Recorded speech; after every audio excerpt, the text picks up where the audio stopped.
Before you watch Dr. Martin Luther King's famous I Have a Dream speech, take a look at the events leading up to the 1963 March on Washington, where the speech took place. 1963 was one of the most active years of the civil rights movement, a turning point when many white Americans began to take notice of African American demands for justice, and the Kennedy administration began more vocal support for the movement.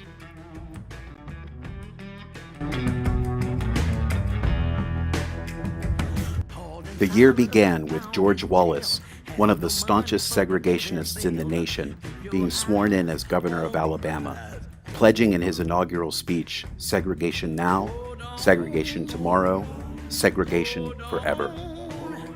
Keep your eyes on the prize, hold on. In April of 1963, Dr. King was jailed for his organizing activities in Alabama, during which he wrote "Letter from a Birmingham City Jail," in which he called on white moderates and liberals to embrace the cause of civil rights. Keep your eyes on the prize. May 2nd and 3rd became known as the Children's Crusade in Birmingham, Alabama, where young high school students were attacked by fire hoses and police dogs simply for trying to march peacefully to the city hall. This police brutality was shown on television and generated a lot of sympathy for the civil rights cause.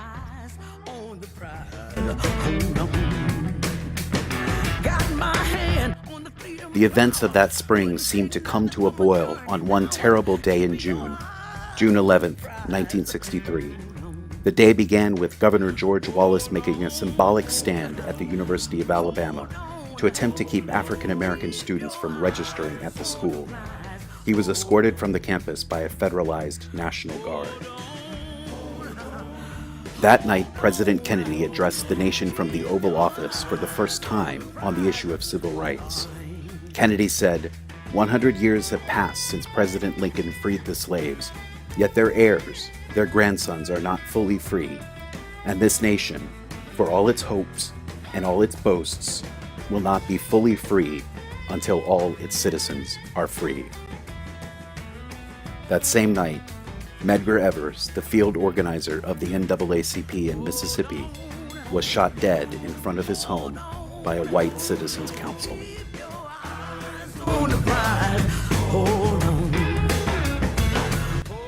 Despite promises from March on Washington organizers of a peaceful demonstration, federal officials, including President Kennedy, feared a riot.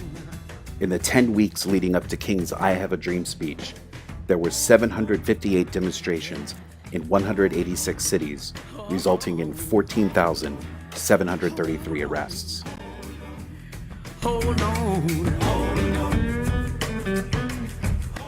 The march took place on August 28, 1963, and an estimated 300,000 people took part. The day was marked by a feeling of nonviolence and celebration, culminating in Dr. King's keynote speech.